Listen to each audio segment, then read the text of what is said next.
Khandesh speed news, आवाज आम जनतेचा, आवाज आपल्या हक्काचा।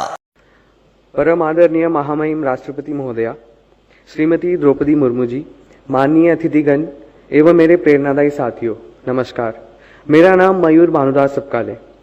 आज इस पावन मंच पर खड़े होकर मैं केवल अपनी कहानी नहीं सुनाने आया हूँ, बल्कि उन लाखों जनजातीय युवाओं की आवाज बनकर खड़ा हूँ जिनके सपनों को परिस्थितियां अक्सर दबा देती है।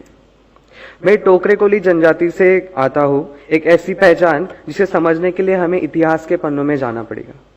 मेरे पूर्वज लकड़ियां इकट्ठा करते थे और उनसे गृहोपयोगी सामान बनाते थे, लेकिन सच्चाई इससे और कड़वी है। गांव में जब कोई जानवर मर जाता था तब उसे उठाना, उसका निपटान करना, और अगर भूख इससे बड़ी हो तो कभी कभी उस मरे हुए जानवर को भी खाना पड़ता था। ये सिर्फ गरीबी नहीं थी, ये वंचितता की पराकाष्ठा थी। ये सम्मान से दूर एक जीवन था और इसके साथ तिरस्कार, भेदभाव और तुच्छता।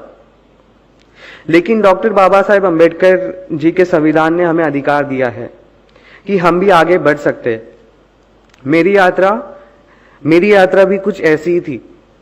मैंने अपने करियर की शुरुआत एक वेटर के तौर पर की।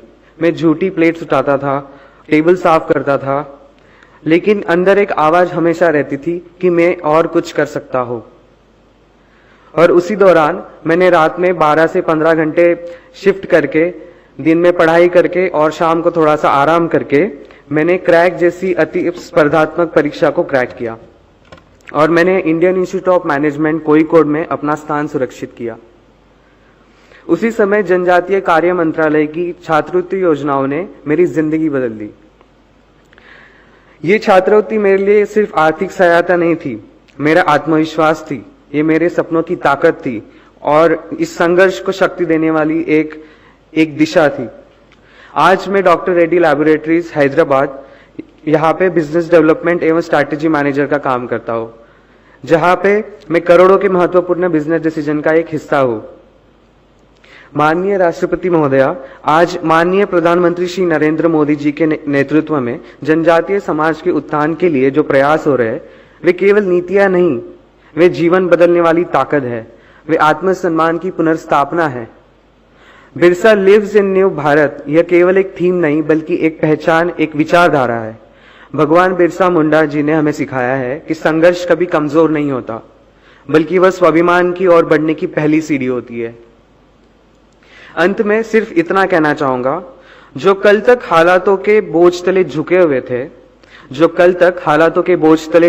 थे, आज वही अपने सपनों पर खड़े नजर आते हैं। ये करिश्मा सिर्फ किस्मत का नहीं साहब, ये संविधान, संघर्ष और समर्थन के बदले हुए हालात है। इसी के साथ मैं अपने 2 शब्द समाप्त करता हूं। धन्यवाद। जय हिंद, जय भारत।